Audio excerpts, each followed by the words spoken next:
Sister Benedicta, how long have you been a Carmelite? A year. 1 year only. What was the reason for the delay? Why didn't you become a nun sooner? Like all of us, I was searching, Colonel. Searching.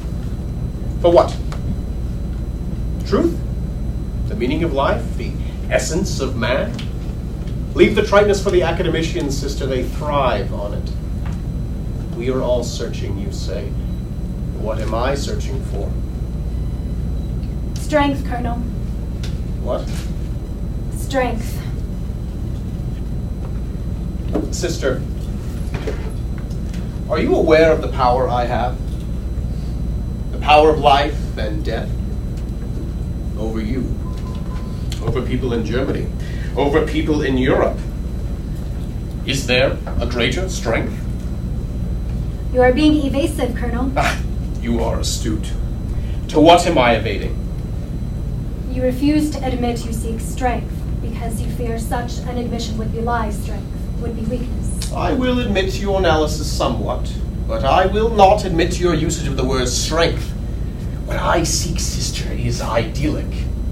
I have heard the vague terms honor, integrity, sense of purpose, without compromise. I would like to see these terms embodied in a philosophy, or, more important, in an individual. I am like your doubting Thomas. Show me these things that your religion spout about. Goodness, benevolence, oneness with your fellow man, brotherly love, Samaritans, turn the other cheek. Show me. Just one, sister. Show me, and I will bow. You have read of Jesus. He is unreal to me. Just as unreal as Zeus or Thor or Neptune, a fairy tale god for the weak and fearful. Show me now, today, on earth, this thing that I seek, this thing that you call strength. You are a bitter man. Indeed, and in my bitterness is my strength. It makes me formidable. It makes me impregnable. It gives me power. It is my strength. And are you free from compromise? I don't pretend to be. I am not bound by ethics because there are no ethics which can bind me. The golden rule is a harmless piece of nonsense for school children. Is it? Show me a man who lives by it, and I will see a fool. If I show you a man who lives by it, you will see the strength you seek.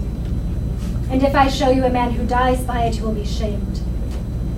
Tell me, sister, where is he? In your concentration camps. What? Yes, he's there by the thousands now. The Jew? For the most part. But he is Gentile as well. Ah, the Jew. The grasping, gluttonous, avaricious Jew. He's the example you would set for me. How naive you suddenly seem.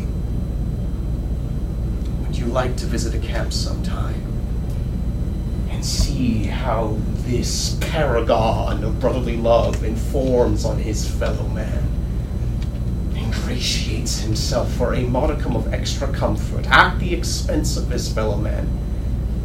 You would tell me he's noble, that he is without compromise. The monsters are not selective about where they work, even in your camps, or especially in your camps, where a piece of bread may mean survival for an extra day. Do the monsters run rampant? You see this because this is what you want to see, what you strive for, the degradation of the human being. But you are wrong. For every single victim of the monsters, there are 1,000 Matthews who live and die in the strength of their God. And they will rise, and they will destroy you. This is your curse, not the Jew. This is what maddens you, that you can deprive them of everything, even their wills, but not their faith, not their strength. I wish I had your capacity for totalness within emotion, sister. Or loving. I am sorry for you. Sorry for me. I am sorry for anyone who has lost their capacity to love. You're sorry for me. It has been a long time since anyone has said that. Thank you. Do you have a family? Yes. And with them? I feel nothing. Except perhaps obligation. That is sad, not to know love. Yet, if one does not know it, he does not miss it. So it is not so sad. Do you believe that? No. To love, one must be able to give. I think so. Yet there are many ways to love. There's only one way to give in love. Give of yourself. That is an easy thing to say, sister, but for many a difficult thing to achieve.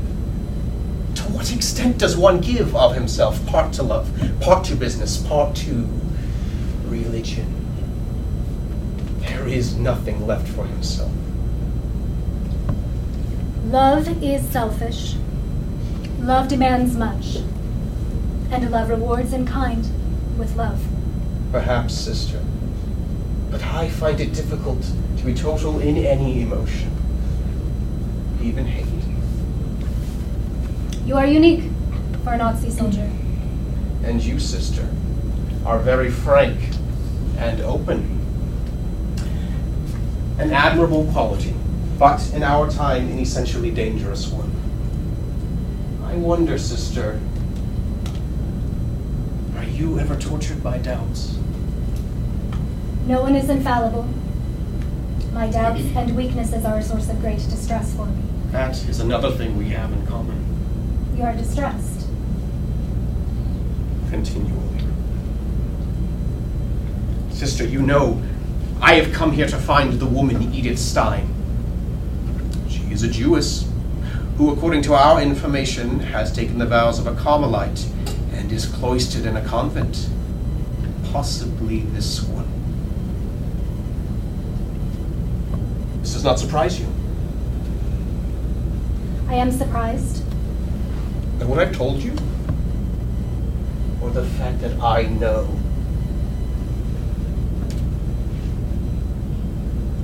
And have you found her yet? This Edith Stein.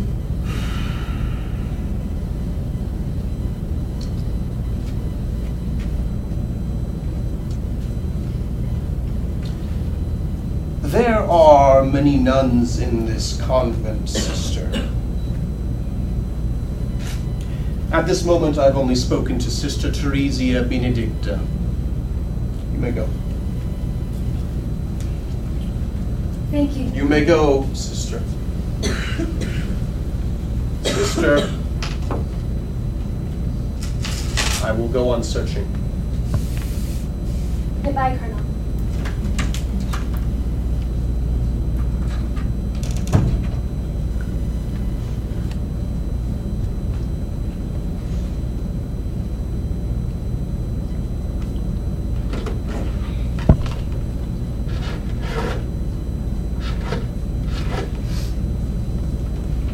Gestapo headquarters, extension 711.